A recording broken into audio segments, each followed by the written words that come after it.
Vous voulez acheter des crypto-monnaies, mais vous êtes débutant, vous n'y connaissez rien du tout. Dans cette vidéo, je vais vous présenter les choses essentielles à savoir, à apprendre, à comprendre pour pouvoir acheter des crypto-monnaies. Je vais vous donner les mêmes conseils que j'ai donnés à des amis à moi qui ont voulu s'y mettre. Et donc, je vais vous recommander les mêmes choses que j'ai recommandées à mes amis. J'investis dans les cryptos pour être riche dans le futur. Paire de couilles dans le futal, ainsi soit-il.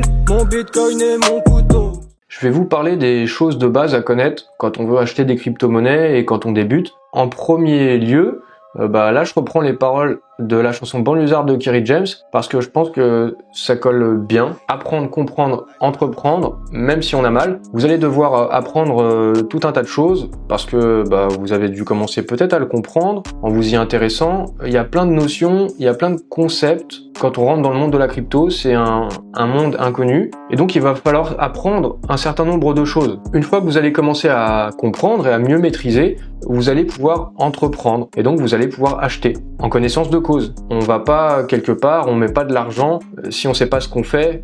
En tout cas, je le conseille pas. Mais on peut quand même se faire mal parce que on fait quand même toujours un petit peu des erreurs et vous verrez, vous ferez des erreurs. J'ai fait des erreurs, tout le monde fait des erreurs. Mais le tout, c'est d'apprendre, de tirer profit de ces erreurs, de cette expérience et au cours du temps, vous allez vous améliorer. Par contre, il n'y a rien de magique, il n'y a pas de formule miracle dans la crypto.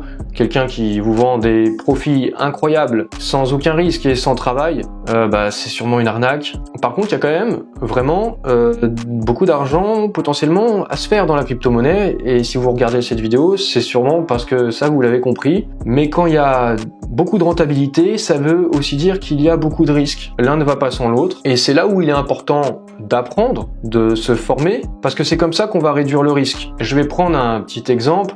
Si vous voulez faire la guerre et si vous voulez partir à la guerre, et c'est un petit peu ce que vous allez faire là, vous partez dans un terrain inconnu, vous allez devoir vous renseigner sur ce terrain, sur le champ de bataille, vous renseigner sur l'ennemi. Quand on mène une guerre, on fait du renseignement. Et du coup, nous, comment on fait du renseignement dans la crypto-monnaie? C'est comme ça, c'est en apprenant. Du coup, vous allez devoir connaître le terrain, connaître le marché et vous connaître vous-même. Parce que l'ennemi, quand on fait la guerre, des fois, ça peut être nous-mêmes. Connaître le marché, déjà, il faut savoir que les marchés financiers traditionnels, la bourse, etc., ça influence le marché crypto. Quand ça baisse sur la bourse, ça va baisser sur la crypto, généralement. Et il faut aussi savoir que le Bitcoin, c'est la crypto-monnaie qui fait la pluie et le beau temps sur le marché crypto-monnaie. Quand le Bitcoin part à la hausse, toutes les cryptos partent à la hausse et l'inverse est vrai également. Vous devez aussi savoir ce qu'est le halving. C'est un événement qui a lieu tous les 4 ans. C'est inscrit, c'est programmé dans la blockchain Bitcoin. Tous les 4 ans, la capacité de minage est divisée par 2. La production de Bitcoin va être divisée par 2. Le Bitcoin devient plus rare. Et puis, du coup, il y a une envolée des cours.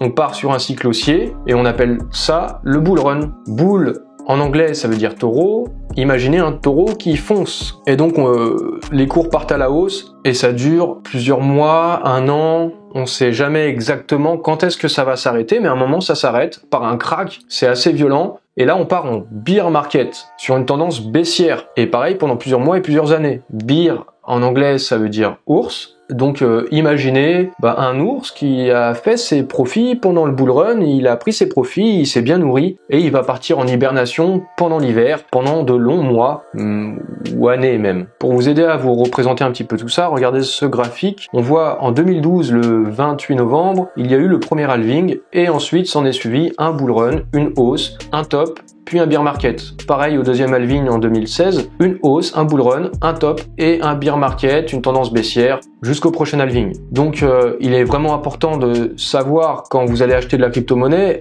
à peu près où est-ce qu'on se trouve dans le cycle. Parce que si vous arrivez là sur un top, vous mettez votre argent,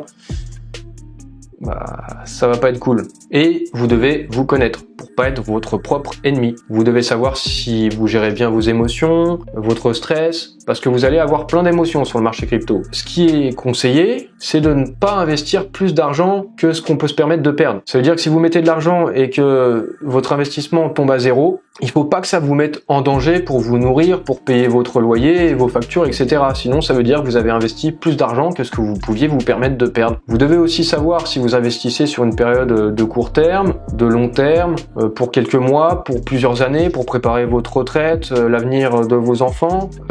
Est-ce que vous avez beaucoup de temps à consacrer aux cryptos, suivre l'actualité ou non? En fonction de tout ça, vous n'allez pas investir de la même manière. Vous devez savoir ce qu'est le stablecoin, c'est très important, c'est très utile. C'est simple, c'est une crypto-monnaie qui est indexée sur l'euro ou sur le dollar, plus généralement. On en a plusieurs différents, mais la plupart sont indexés sur le dollar. Et pourquoi le stablecoin est utile? Pourquoi c'est important? Pendant la période de bull run, comme on a vu avant, vous allez prendre vos profits et vous allez le convertir en stablecoin. Comme ça, quand on partira en bear market ou quand il y aura une forte baisse, un retournement de marché, vous ne serez pas impacté, votre capital sera préservé. Et aussi, pourquoi on utilise du stablecoin et on convertit pas nos cryptos en euros directement? Parce que si on fait ça, on va devoir payer la taxe sur les bénéfices, une taxe de 30%. Je reviendrai là-dessus un peu plus tard. Alors maintenant, concrètement, comment on achète des cryptos? On passe par une plateforme qu'on appelle un exchange en anglais ou un échangeur encore en français. Il y en a tout un tas, il y en a plein. La plus connue, c'est Binance. En gros, c'est le plus gros magasin du monde où on peut acheter le plus de cryptos. Mais il y en a d'autres, et il y en a d'autres qui sont notamment plus pratiques, je pense, pour un débutant. Moi, quand j'ai commencé sur Binance, au début, je me suis dit, oula, ça me fait peur un peu tout ça. Vous allez voir après. Et du coup, il est plus simple de passer par exemple, moi je recommande Swissborg ou Coinbase, qui sont vraiment simples. C'est vraiment simple. Si vous y connaissez rien, c'est beaucoup plus rassurant d'être sur ce genre de plateforme, sur ces exchanges. Je vais vous montrer comment ça se passe sur Binance. Donc pour déposer de l'argent sur Binance, vous allez ici acheter des cryptos et sur dépôt par carte. Parce que depuis plusieurs mois maintenant, le virement bancaire n'est plus disponible sur Binance. Vous faites continuer. Et là, tout simplement, vous mettez la somme que vous voulez déposer sur la plateforme et vous faites confirmer. Quand vous avez déposé vos euros, vous allez ensuite dans solde en cash ici. Avec votre solde en cash que vous venez de déposer, vous allez pouvoir acheter un certain nombre de cryptos avec vos euros. Mais pas toutes. On peut acheter pas mal de cryptos avec des euros, comme vous le voyez là. Et pour un débutant, a priori, ça suffit. Mais il y a d'autres crypto-monnaies, mais que vous devrez acheter soit avec du Bitcoin, soit avec un stablecoin comme l'USDT. Alors comment on fait pour acheter d'autres crypto-monnaies qui ne sont pas là dans la liste? Il faut aller sur Trader, sur Marché. En haut à droite, vous tapez le nom de la crypto que vous recherchez, par exemple Rose. Et là, on voit des paires de trading qui sont disponibles. Alors si on a acheté l'USDT, on va ici sur USDT. On voit la paire de trading Rose USDT, on clique dessus. Ça nous ouvre une page de trading et c'est là où ça devient un peu barbare et ça fait peur quand on est débutant. C'est très intimidant, il y a beaucoup de chiffres, il y a du rouge, il y a du vert et on est un peu perdu. En tout cas, moi, c'est l'effet que ça m'a fait quand je suis arrivé là pour la première fois. C'est pour ça que je recommande plutôt de passer par Swissborg ou Coinbase qui sont vraiment beaucoup plus simples pour un débutant. Vous allez sur cette zone ici, vous allez en market. Par exemple, si vous voulez 100 roses, vous tapez ici le montant, 100 roses, ou alors le plus simple, moi je trouve que c'est d'acheter en dollars plutôt qu'en roses parce qu'on ne sait pas comme ça quand on débute à quel montant ça correspond. Vous cliquez ici, vous allez sur Total et on voit que 100 roses, ça correspond à 42,50 $. Et si vous voulez acheter pour 100 $ de roses, vous aurez 234,5 roses. Et vous cliquez sur acheter et ça ira dans votre portefeuille. Alors pour un débutant qui veut acheter, si vous avez par exemple 1000 €, vous avez décidé que vous allez acheter pour 1000 € de crypto-monnaie, il est souvent tentant de tout acheter d'un coup. Mais ce que je vais vous recommander, c'est une méthode qui est la plus rentable ou qui vous protège le plus de faire des erreurs, la plus efficace. C'est le DCA, le Dollar Cost Averaging. En fait, vous investissez à intervalles réguliers, toujours la même somme, par exemple 50 € par semaine ou 100 € par mois. Pour illustrer ça, vous pouvez regarder un peu ce graphique, vous voyez un cours qui monte, qui descend, qui monte, qui descend, et vous investissez par exemple le premier mois,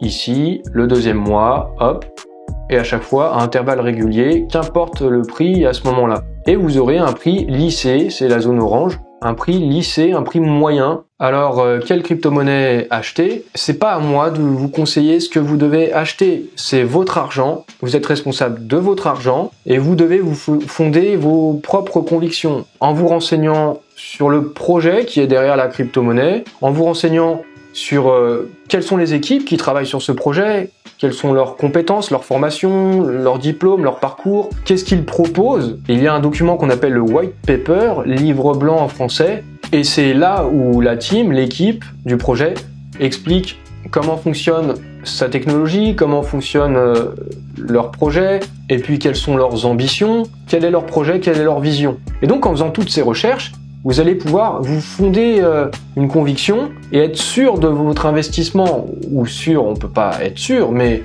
au moins vous aurez une conviction que ce projet a du potentiel. Si vous n'avez pas de conviction, si vous achetez juste une crypto-monnaie parce que je vous dis d'acheter ci ou ça, et si vous achetez et que en fait ça part à la baisse, mais vous allez être dans le doute direct et vous aurez vous serez beaucoup plus tranquille, vous allez mieux gérer vos émotions, votre stress, si vous êtes convaincu et si vous êtes sûr de ce que vous avez fait. Alors je vous conseillerais quand même au moins 2 crypto-monnaies, c'est le Bitcoin et l'Ethereum, c'est les 2 cryptos les plus sûrs, les plus fiables de la crypto. Il y a des milliardaires qui investissent dessus, il y a des banques, des entreprises. Vous avez moins de chances de vous tromper sur les années à venir en investissant sur ces 2 cryptos. Si vous voulez rechercher d'autres cryptos, je vous conseillerais de passer par CoinMarketCap ou CoinGecko. Là, on est sur coinmarketcap.fr et vous avez un classement des crypto-monnaies et on retrouve le Bitcoin et l'Ethereum qui sont largement en tête. Il y a plus de 8000 ou 9000 cryptos. La plupart, c'est de la merde, hein. Au moins 90-95% des cryptos, je vous conseillerais pas d'investir dessus. Et je vous conseille de vous cantonner au top 100 de ce classement dans vos recherches. Par exemple, là, vous cliquez sur Solana et vous aurez accès au site internet du projet en cliquant ici. Là, vous pourrez voir leurs réseaux sociaux. Par exemple, sur Twitter, ils ont presque 1 million d'abonnés. Consultez le livre blanc, le white paper, comme je vous en ai parlé juste avant. Ce document où la team expose son projet. Et en bas de la page, on retrouve les différentes plateformes, les différents exchanges où on peut acheter cette crypto-monnaie, Solana en l'occurrence. Faites aussi vos recherches sur Google, sur YouTube. Alors la fiscalité, on y revient. Si vous vous inscrivez sur une de ces plateformes, comme Binance, comme Swissborg, vous devrez le déclarer sur votre déclaration d'impôt comme étant un compte à l'étranger, parce que c'est considéré comme tel par l'État français. Vous devrez remplir le formulaire 3916. Le montant de la taxe est de 30% sur vos bénéfices. Si vous avez investi 1000 € aujourd'hui et que dans quelques années, ça vaut 5000 €, vous retirez tout, vous avez fait 4000 € de bénéfices, vous aurez 30% à payer sur ces 4000 €. Renseignez-vous au moment où vous voulez retirer votre argent. Au cours du temps, c'est susceptible d'évoluer et de changer. Mettez-vous à jour. Pour stocker vos crypto-monnaies, parce qu'une fois qu'on les a achetées, il faut penser à les stocker, à les protéger, à les conserver.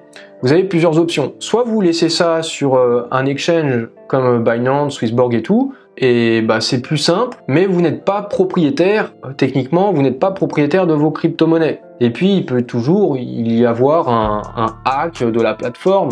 Bon, après, je vous rassure, c'est quand même très très rare parce que c'est un échangeur connu et renommé. Une autre solution, ça va être d'avoir une clé comme celle-ci. Là, c'est Ledger. C'est une société française. C'est le leader mondial des clés privées physiques. C'est le moyen le plus sûr de stocker ces crypto-monnaies. Mais c'est un peu moins pratique que de conserver ces cryptos sur la plateforme. Et puis en plus, on paye des frais de transaction quand on les renvoie sur la plateforme, sur les plateformes. Et il y a un compromis entre ces 2 premières solutions. Il y en a une troisième. C'est d'avoir un wallet privé, une application sur son téléphone portable. Moi, je vous conseillerais par exemple Zengo. C'est français également. C'est presque aussi sûr que Ledger. Vos crypto-monnaies seront stockées comme avec Ledger sur la blockchain. En fait, c'est pas techniquement stocké sur cette clé, c'est sur la blockchain et ça c'est juste une clé qui vous ouvre la porte. Donc avec Zengo, vous êtes vraiment propriétaire de vos crypto-monnaies. C'est pas comme si c'était sur une plateforme tierce et donc ça n'appartient pas techniquement à une autre personne que vous.